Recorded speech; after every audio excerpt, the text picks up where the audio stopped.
Have you ever wondered why some people command instant respect when they speak, while others struggle to be taken seriously? The answer isn't just about what they say, it's about how they say it, and more importantly, who they are at their core. Before you think about skipping ahead, let me tell you something. This isn't your typical communication advice video. What I'm about to share with you goes far deeper than just speak loudly or maintain eye contact. You see, the ancient Stoic philosophers understood something profound about human communication that most modern communication gurus miss entirely. They knew that truly impactful speech comes not from tricks or techniques, but from the depth of one's character. As Epictetus once said, "First learn the meaning of what you say, and then speak." This single quote captures the essence of what we'll explore today. Think about the last time you felt truly heard and respected in a conversation. What made that moment different? Was it just your choice of words, or was there something more fundamental at play? Today, we're going to unravel this mystery together, and I promise you, by the end of this video, you'll have a completely new perspective on how to speak in a way that naturally commands respect. Let's begin with a fundamental truth that the Stoic philosopher Marcus Aurelius emphasized. Be strict with yourself and tolerant with others. This principle forms the foundation of respectful communication. You see, when we speak from a place of self-awareness and genuine concern for others, people naturally lean in to listen. The first key principle we need to understand is that respected speech isn't about domination. It's about authenticity. In today's world, we're often taught that being loud, aggressive, or overly confident is the key to being heard. But the Stoics knew better. Seneca, one of the greatest Stoic philosophers, wrote, "The heart must be at rest before the tongue can be wise." This simple but profound insight tells us that inner calm is the prerequisite for powerful speech. Think about the most respected people you know. They probably don't feel the need to fill every silence with words. They choose their moments carefully, and when they speak, their words carry weight. This isn't by accident. It's because they've mastered what the Stoics called inner citadel, a state of mental clarity and emotional stability that naturally reflects in their speech. But here's where many people get it wrong. They try to imitate the external behaviors of respected speakers without doing the inner work. They focus on memorizing power phrases or body language tricks, but miss the essential foundation. As Marcus Aurelius reminded us, everything we hear is an opinion, not a fact. Everything we see is a perspective, not the truth. This wisdom teaches us that respected speech begins with humility and the recognition that our viewpoint is just one among many. Let's explore how this translates into practical communication. When you speak from a place of genuine self-knowledge and ethical conviction, several things naturally happen. First, your voice finds its natural rhythm. Not too fast, not too slow, but perfectly paced to convey your thoughts with clarity. Second, your words become more precise and purposeful because you're speaking from understanding rather than just trying to impress. Zeno of Citium, the founder of Stoicism, said that nature gave us one tongue but two ears so that we could hear twice as much as we speak. This brings us to our next crucial point. Respected speakers are, first and foremost, excellent listeners. When you truly listen, not just wait for your turn to speak, you gather the context and understanding necessary to respond meaningfully. Consider this. Have you ever noticed how the most respected people in your life often speak less, but when they do, their words matter more? This is because they've mastered what the Stoics called appropriate action, or kathekon.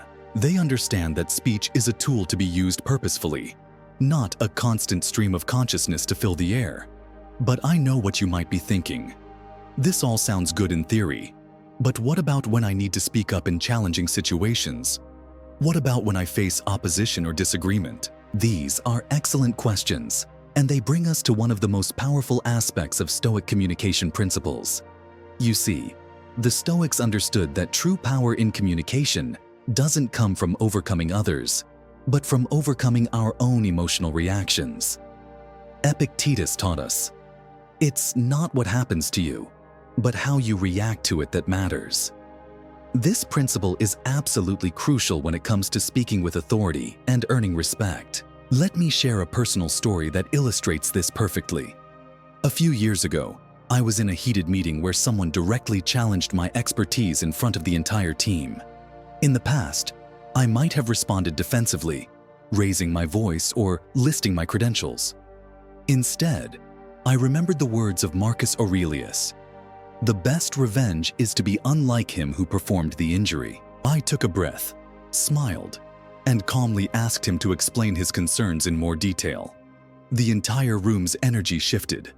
By responding with composed curiosity rather than defensiveness, I not only maintained my dignity, but actually gained more respect from everyone present. This brings us to a crucial aspect of speaking with authority: emotional regulation. The Stoics understood that our emotions color not just what we say, but how we say it. When we speak from a place of anger, fear, or insecurity, these emotions leak into our voice, our body language, and our word choice, often without us realizing it. As Seneca wisely noted, "He who spares the wicked injures the good." In the context of communication, this means that when we fail to control our emotional reactions, we do a disservice not only to ourselves, but to the truth we're trying to convey. But let's get practical. How do we actually implement these Stoic principles in our daily communications? Here are some powerful strategies that combine ancient wisdom with modern application. First, practice what the Stoics called negative visualization before important conversations. Imagine different ways the interaction could go wrong, not to worry about them, but to prepare yourself mentally.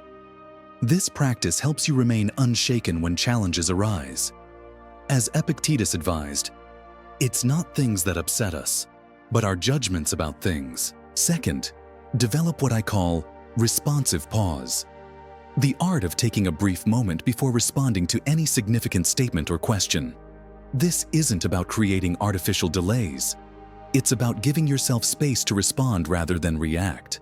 Musonius Rufus, another great Stoic teacher, emphasized that better to trip with the feet than with the tongue. This small pause can make the difference between a respected response and a regrettable reaction. Third, cultivate what the Stoics called megalopsychia, or greatness of soul. This means speaking from a place of genuine concern for the greater good, not just your own interests. When people sense that your words are motivated by a larger purpose, they naturally pay more attention and show more respect. Here's something fascinating. Research has shown that people remember only about 7% of what you say, but they remember 100% of how you made them feel. The Stoics understood this centuries ago.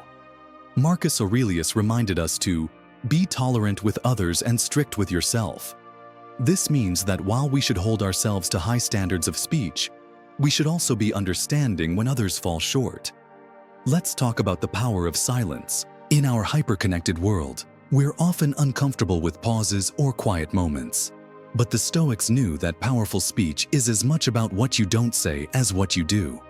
Epictetus taught, "If you wish to improve, be content to appear foolish and stupid." This means being willing to ask questions, to admit when you don't know something, and to let silence do some of the heavy lifting in your communications. Think about the last time you were in a heated argument. What if, instead of immediately countering every point, you had taken a moment to truly understand the other person's perspective?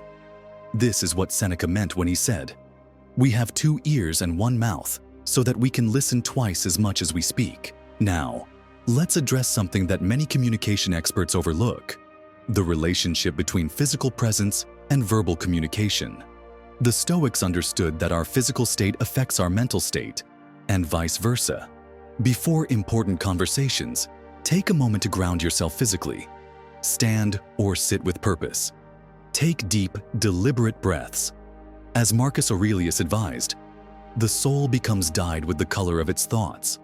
But perhaps the most powerful aspect of speaking with respect, commanding authority, is the ability to maintain consistency between your words and actions. The Stoics called this living in accordance with nature, meaning that your external expressions should align with your inner values.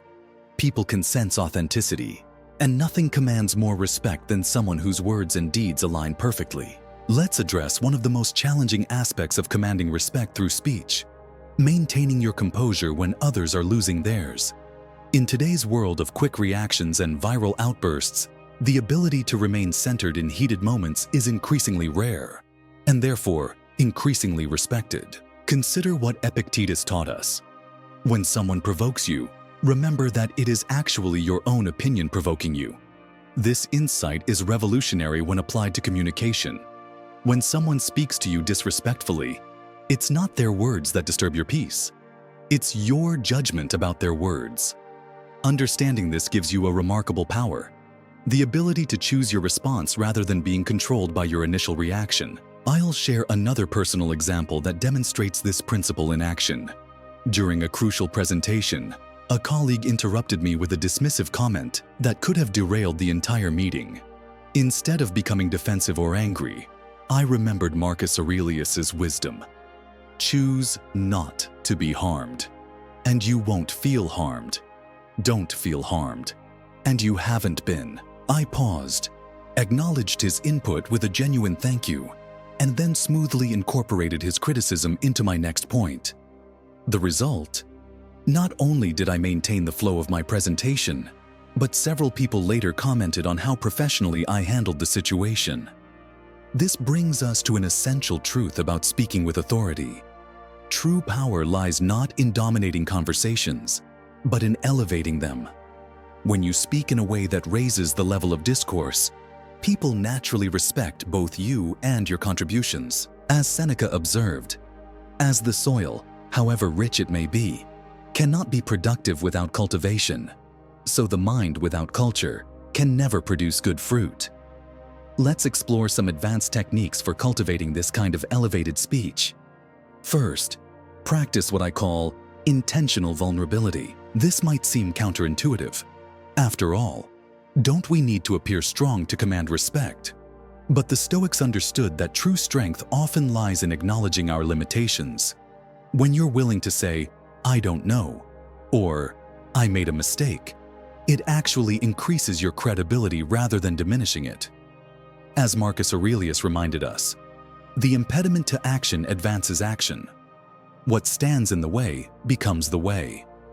Second, develop what the Stoics called prohoresis, the ability to make clear choices about how you use your faculty of judgment. In communication terms, this means being deliberate about every aspect of your speech: your tone, your timing, your word choice, and even your silences.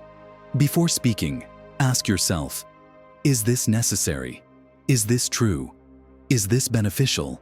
This filter alone will dramatically increase the weight your words carry. Third, master the art of what I call compassionate directness. The Stoics believed in speaking truth, but they also understood the importance of timing and delivery. As Epictetus said, "It's not what happens to you, but how you react to it that matters." When delivering difficult messages or feedback, combine unflinching honesty with genuine concern for the other person's dignity. Here's something crucial to understand. Respect isn't about making people like you. It's about earning their trust through consistent, principled communication. Musonius Rufus taught that we should receive education in order to live well. Similarly, we should speak not to impress, but to contribute meaningfully to the conversation and the well-being of others. As we near the end of our discussion, let's address what might be the most important aspect of speaking with authority: the courage to stand by your principles, even when it's difficult. The Stoics understood that true respect comes not from agreeing with everyone, but from maintaining your integrity while engaging respectfully with different viewpoints. Remember this: every time you speak, you're not just communicating information, you're revealing your character. As Marcus Aurelius said, "Waste no more time arguing about what a good man should be. Be one." The same applies to communication. Waste no more time arguing about how to speak with authority. Embody the principles we've discussed, and authority will naturally follow. Let me leave you with a final thought. The goal of speaking so that others respect you isn't about gaining power over them. It's about developing the power to contribute positively to every conversation you're part of. When you combine the Stoic principles we've discussed, emotional regulation, intentional speech, ethical consistency, and genuine concern for others, you create a foundation for communication that naturally commands respect.